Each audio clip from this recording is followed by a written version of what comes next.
Mesdames et messieurs, bonjour et bienvenue sur Free Sport, la boxe professionnelle renaît de ses cendres au Bénin grâce à certains jeunes pugilistes originaires d'Okeméré dans la commune de Dassazoumé.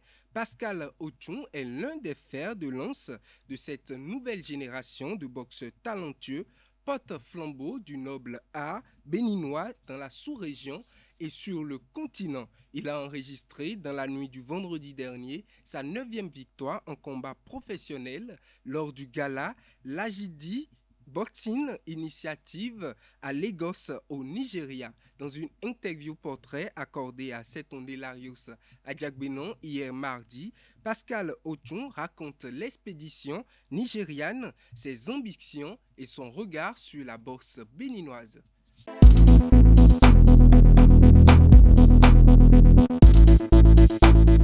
On m'appelle Ochon Pascal, je suis un des boxeurs professionnels du Bénin et je suis dans la catégorie des poids welter, c'est-à-dire 106, 107 kilos, et je fais partie de ceux qui sont toujours actifs sur le ring et qui portent un peu partout le drapeau du Bénin. Ma carrière professionnelle a démarré en fin 2018. Ça a été un début un peu difficile parce que lorsqu'on sort directement de l'amateurisme, on revient dans le pro, on a le stress, on a tout ça qui gêne un peu. Et depuis que je suis rentré dans l'arène de la boxe professionnelle, aujourd'hui j'ai à mon actif 9 combats que j'ai eu à livrer et 9 victoires et dont 4 par KO. Donc mon dernier combat remonte au vendredi passé, c'est-à-dire le 25 février 2022. Et ça s'est passé au Nigeria et à Lagos avec un des boxeurs du Nigérien qu'on appelle Michael Godwin. Ouais, Michael Godwin. Donc c'est un boxeur aussi qui fait la catégorie des welter, qui est vraiment une très belle expérience avec qui j'ai aussi beaucoup appris parce qu'à chaque fois quand tu fais un combat, il y a toujours quelque chose à apprendre dedans. Donc voilà comment je me suis retrouvé aujourd'hui avec 9 combats, 9 victoires et 4 KO. Comme vous le savez, je dirige des activités à Parakou depuis un moment et c'est là où j'ai reçu l'appel de la part de mon manager qui me faisait état de ce que je devais me préparer pour un combat au Nigeria bientôt. Donc il a fallu que je descende à Cotonou pour préparer ce combat-là. Et les préparatifs, j'ai pris au moins un mois pour bien m'entraîner, 2 heures, 3 heures le matin et le soir, tous les jours, pendant les un mois, jusqu'à ce que le jour J est arrivé. Je n'ai pas effectué le déplacement seul. On était une délégation constituée de 2 boxeurs, 2 coachs et le promoteur et le matchmaker, que je salue au passage, Edgar Duconou avec M. Amoussou Sylvanus. Et il y avait mon collègue boxeur aussi, Damien Zanou, qui était là, un très bon boxeur, jeune béninois, et le coach Anissi également. Donc après ça, on a eu aussi d'autres délégations qui étaient venues de la Côte d'Ivoire. Et on était au nombre de 8 à faire le déplacement sur le Nigeria.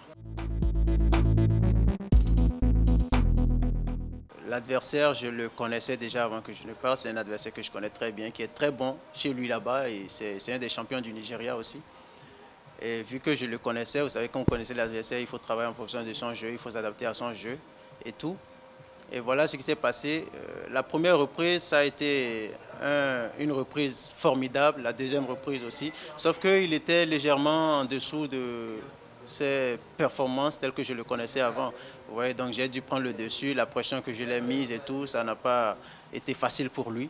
Et à la troisième reprise, il a dû abandonner. Donc c'était un combat qui a fini par une victoire à moi et par KO à la troisième reprise. Lorsque tu es un jeune sportif et que tu as un soutien derrière toi, cela motive et cela te booste. Ce n'est pas un soutien financier forcément. Et c'est là où je remercie très sincèrement d'ailleurs mon manager Orient Communication, M. Roméo Guédou, qui m'a beaucoup soutenu, qui a beaucoup soutenu l'équipe par rapport à tout ce qu'on a eu à faire jusque-là, qui s'est investi, qui psychologiquement, financièrement, techniquement et tout ce que vous savez pour que nous soyons là où nous sommes aujourd'hui. Donc un spécial remerciement vraiment à ce grand monsieur, le manager monsieur Guédou Roméo et à toute l'équipe de Orient Communication. Nos victoires, quand nous gagnons un combat, cela n'est pas pour nous seuls, mais c'est pour toute l'équipe. C'est une victoire pour le boxeur, c'est une victoire pour le staff, c'est une victoire pour Orient Communication et c'est une victoire pour toute la jeunesse béninoise et tout le Bénin entier. Les prochains défis de Pascal Ochon, je peux dire que c'est les titres africains. Aujourd'hui, on rêve d'avoir de nouveaux champions du Bénin, champions d'Afrique plutôt au Bénin. On a aujourd'hui la chance d'avoir Loco Clément, la panthère qui est là, qui fait aussi la fierté des pugilistes. Et après Loco Clément, on a beaucoup d'autres pugilistes qui sont là dans l'ombre, hein, qui sont très en forme et qui sont très techniques, qui peuvent aussi faire l'affaire. Donc là encore, on fait appel aux autorités pour qu'ils se manifestent un peu plus afin que nous puissions réaliser concrètement ce rêve-là. Et le prochain défi, ce sera vraiment, comme je l'ai dit, un titre africain qu'on est en train de préparer et par la grâce de Dieu, avec les soutiens les uns des autres, on espère pouvoir y arriver. Donc un titre africain, une ceinture africaine authentique qui fait la fierté du Bénin et de la sous-région, pourquoi pas. Le Bénin est en train de remonter la pente tout doucement sur le plan professionnel et le combat qu'on a fait la dernière fois, ça fait un autre événement de plus et certainement qu'il y aura encore d'autres événements qui se préparent. Il y a d'autres événements qui sont déjà en train de se préparer et petit à petit, le Bénin va retrouver encore ses couleurs de la boxe professionnelle qu'on a toujours connue, quoi. Pour redorer le blason du noble art, surtout le volet professionnel au Bénin, Pascal Ochon exhorte les autorités à divers niveaux à soutenir les boxeurs. Suivons son cri de cœur. Ce que j'aimerais dire qui me tient vraiment à cœur, c'est un appel à l'endroit des autorités. Et cet appel, vraiment, c'est pour leur dire de nous venir vraiment en aide par rapport à tout ce que nous faisons. Nous n'avons pas forcément besoin d'argent ou quoi que ce soit, mais on a besoin de sentir le patriotisme. On a besoin de sentir qu'il y a une nation qui est derrière toi, il y a tout un peuple, il y a des frères, des pères, des jeunes et tout le monde qui te soutient dans ce que tu fais. Et généralement, au Bénin, lorsque tu fais des sports comme ça, on te voit souvent comme quelqu'un qui n'a peut-être rien à faire et des trucs comme ça, alors que ce n'est pas le cas. On aimerait que les autorités nous encouragent à faire mieux, à sortir de vrais champions du Bénin, de réels champions du Bénin, pour que nous fassions aussi la fierté de toute l'Afrique. Tout seul, c'est pas facile. Tout seul, c'est pas facile. Mais lorsque tu sens une main qui te pousse par derrière, qui te dit ne lâche pas, tu as besoin de quoi, qu'est-ce que je peux faire pour toi, des trucs comme ça pour évoluer, je pense que cela va beaucoup nous booster et vous allez voir que le Bénin va retrouver très rapidement ses couleurs, comme on avait l'habitude de parler de la boxe béninoise. Donc voilà, on aimerait aussi que les autorités de la Fédération béninoise de boxe assistent ces pugilistes-là. Souvent on entend les autorités disent que non, la fédération n'est pas là pour gérer les boxeurs professionnels, mais je pense que ce n'est pas le football ou le tennis ou je ne sais pas quelle fédération qui viendra gérer les boxeurs professionnels. Donc que la fédération, les autorités de la fédération, le comité exécutif prennent vraiment des décisions par rapport à ça pour que le boxeur professionnel se sente quand même dans une équipe, dans un groupe et dans un truc bien structuré. Vous voyez, on n'est pas comme les gens le pensent, des gens qui n'ont rien à faire, mais chacun de nous aujourd'hui comme boxeur professionnel a un rôle qu'il joue dans la société, il a un rôle qu'il joue dans sa famille, il a un rôle qu'il joue dans ses activités professionnelles à part la boxe. Donc on a juste besoin de vos soutiens.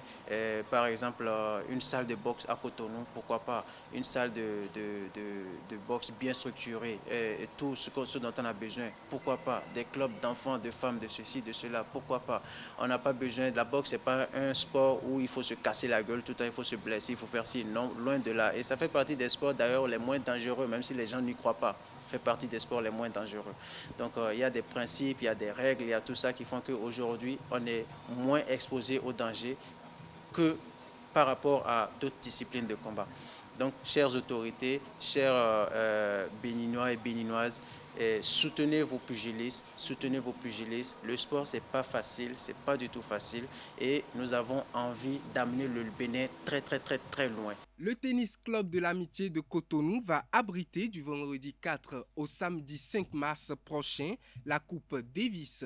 Dans ce cadre, le Bénin va s'opposer à l'équipe de Hong Kong de la Chine, à 2 jours du démarrage de la compétition. Le président de la Fédération béninoise de tennis, Jean-Claude Talon, rassure que toutes les dispositions sont prises pour la bonne exécution de la compétition au micro de nos confrères de la télévision nationale.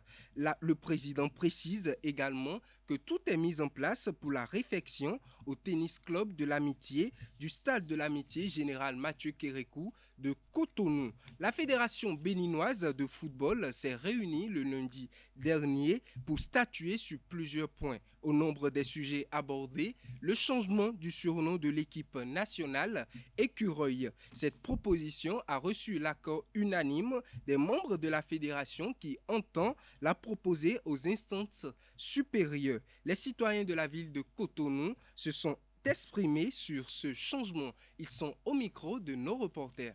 J'aurais aimé même le nom Béanzin. On peut prendre le nom du roi Béanzin ou bien le nom Bioguera.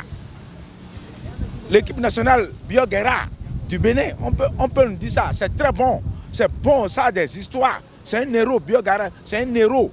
Béanzin est un héros. On peut prendre ces noms-là et nous coller à l'équipe nationale. Je vais supporter. Chez moi, qu'on change le nom, qu'on ne change pas, ce n'est pas un problème. Je suis sur ce problème. Même si on change, chez moi, ce n'est pas le problème. Même si on garde le nom, chez moi, il n'y a aucun problème. Et il faut changer le nom. Il faut changer l'évolution. Il faut changer l'évolution.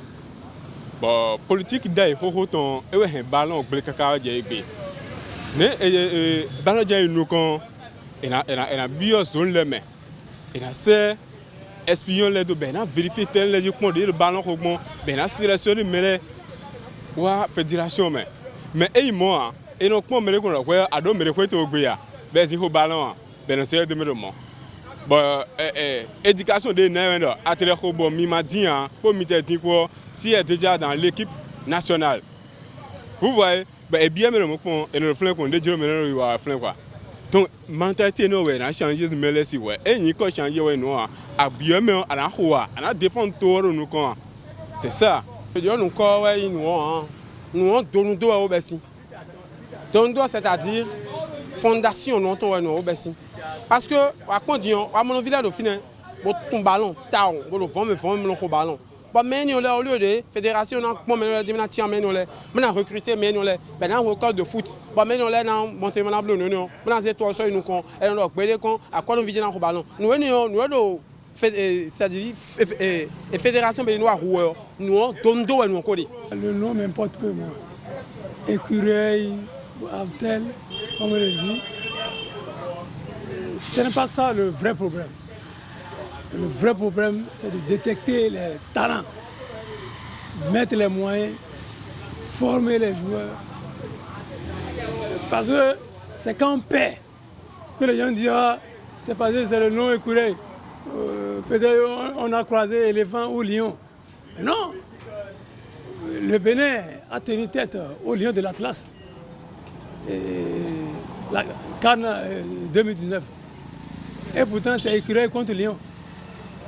Donc moi je pense que les gens, au lieu de se préoccuper de ce qui est l'essentiel, ils détournent l'attention des gens.